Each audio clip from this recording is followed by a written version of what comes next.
میرا غفلت میں ڈوبا دل پیر اور جمعرات کے روزے کی، اور ساتھ ساتھ ہفتے میں مہینے میں 3 روزوں، یہ سب سے کم درجہ ہے۔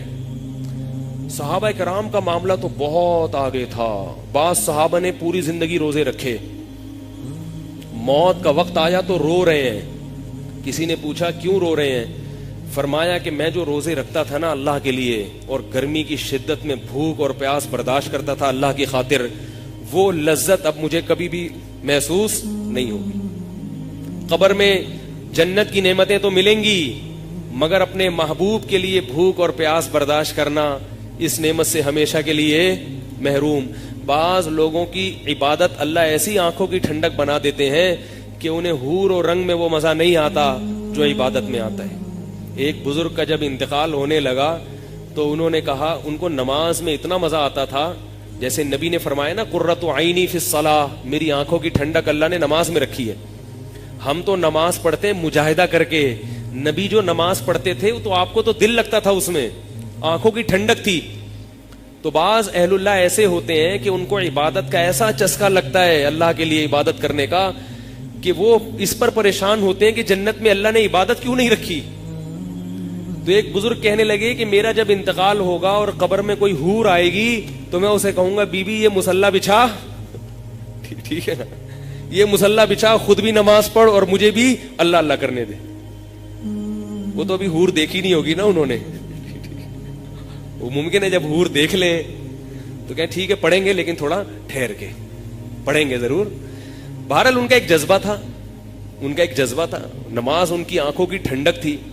وہ کہہ رہے میں تو کیا کہوں گا مصلا بچھا۔ اور یہ صحابہ کے ساتھ ہوئے واقعات۔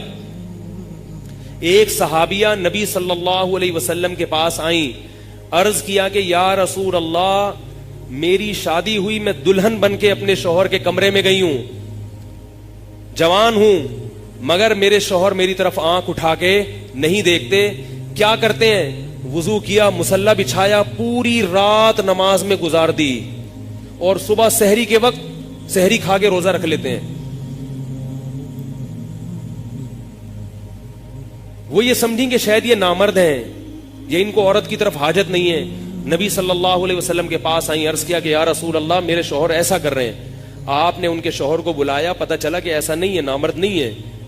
پھر آپ نے ان کو ترغیب دی کہ تم پر تمہاری بیوی کا بھی حق ہے اور اپنی جان کا بھی۔ لیکن آپ صحابی کا جذبہ دیکھو، دلہن بیٹھی ہوئی ہے مگر مزہ کس میں آ رہا ہے؟ نماز میں مزہ آ رہا ہے، روزے میں مزہ آ رہا ہے۔ وہ تو اللہ کے نبی نے تنبیہ کی تو پھر بیوی کو وقت دینا شروع کیا۔ تو یہ وہ لوگ تھے جو عبادت کی لذت پہچان چکے تھے۔ ایک بہت بڑے تابعی تھے، ان کا جب نکاح ہوا ہے تو جب نکاح ہوا تو جو پہلی رات تھی، رات گزرنے کے بعد جو دلہن کے بھائی تھے وہ اپنے بہنوئی سے ملنے کے لیے آئے، وہ بھی تابعی تھے، وقت کے بہت بڑے محدث تھے، ملنے کے لیے آئے، اپنی بہن سے حالات پوچھے کہ بھئی شوہر کو کیسا پایا تم نے؟ تو انہوں نے کہا کہ شوہر نے پوری رات کیا کیا ہے؟ نماز۔ پوری رات کس میں گزار دی؟ نماز میں گزار دی۔ تو تم نے کیا کیا؟ کہ جب میں نے دیکھا یہ نماز پڑھ رہے ہیں تو میں نے بھی وضو کر کے، وہ بھی اس زمانے کی نیک خاتون تھی، آج کی ہوتی وہیں سے نکل جاتی، بھائی یہ تو بندہ ہی ٹھیک نہیں ہے، یہ تو مولوی سے میری شادی ہو گئی، ٹھیک ہے نا۔ ہم نے کہا جب یہ نماز پڑھ رہے ہیں تو میں بھی نماز میں لگ گئی پوری رات۔ تو بہنوئی سے پوچھا بھائی یہ کیوں؟ بہن ہم نے رخصتی کر کے اس لیے دی ہے کہ تم نمازیں پڑھو ساری رات، اس کو بھی تو وقت دو۔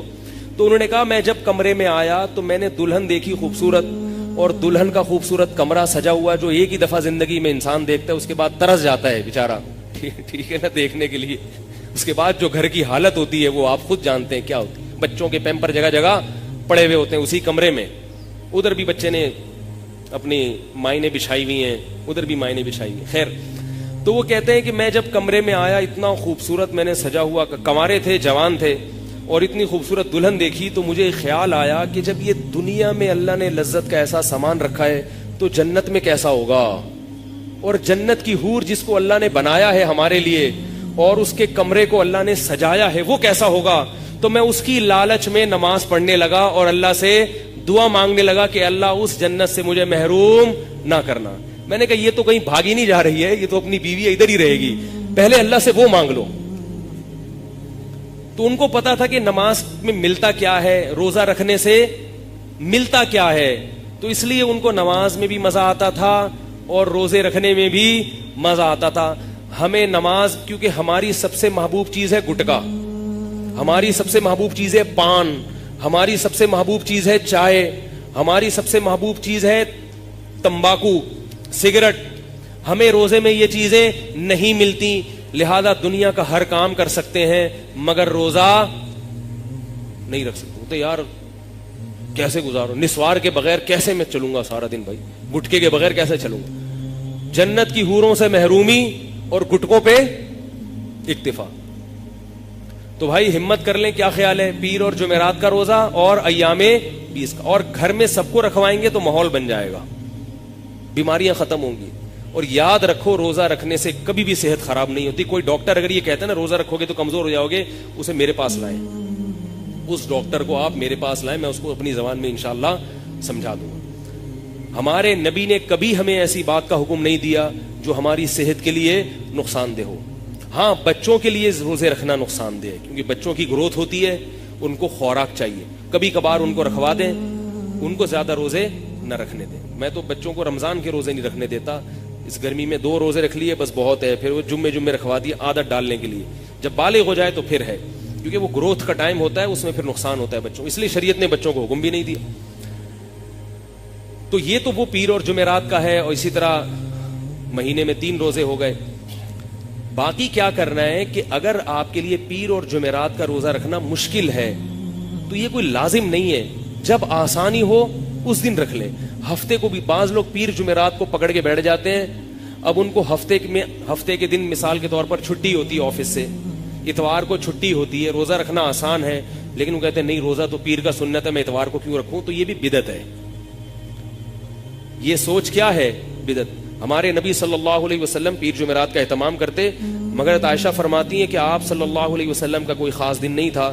بعض دفعہ روزے رکھنے پہ آتے تو رکھتے چلے جاتے, چھوڑنے پر آتے تو چھوڑتے چلے جاتے. تو کوئی مخصوص دن نہیں ہے. پیر اور جمعرات کی وجہ سے روزہ مستقل چھوڑ دینا یہ غلط ہے. آپ کو جب آسانی ہو جمعے کے دن خاص کر دینا روزے کو, یہ غلط ہے. لیکن اگر جمعے کو آسانی ہے, جمعے کو اس لیے روزہ رکھنا کہ ثواب زیادہ ملے گا, یہ غلط ہے. جمعے کو روزے کا اضافی ثواب نہیں ہے.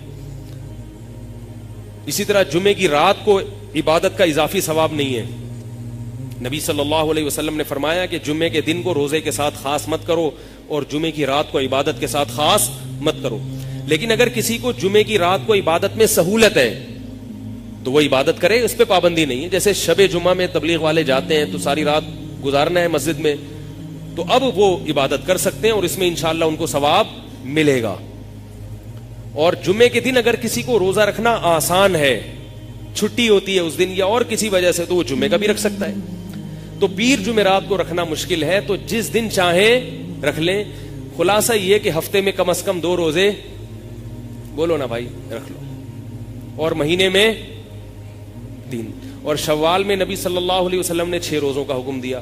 اس میں شاید یہ حکمت ہے کہ ویسے تو ہر مہینے 3 کا حکم دیا, مگر شوال میں 6 کا اس لیے, شاید اس میں یہ حکمت ہو کہ رمضان میں جو روزوں کی عادت پڑ چکی ہے وہ ایک دم سے چھوٹ نہ جائے, وہ تھوڑی سی عادت برقرار رہے, شاید یہ حکمت ہو. تو اس کا فائدہ یہ ہوگا کہ بہت سی برائیوں سے بچ جائیں گے, نفس پہ کنٹرول کرنے کی صلاحیت پیدا ہوگی.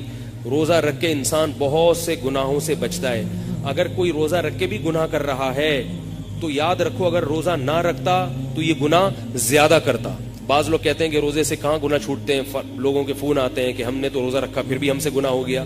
تو میں ان سے کہتا ہوں اگر روزہ نہیں رکھتے نا تو یہ اور زیادہ ہوتا. روزہ تو روکتا ہے, ڈھال ہے, اور پھر گناہ سے بچنے کی کوشش بھی کرو. تو اللہ تعالیٰ مجھے بھی عمل کی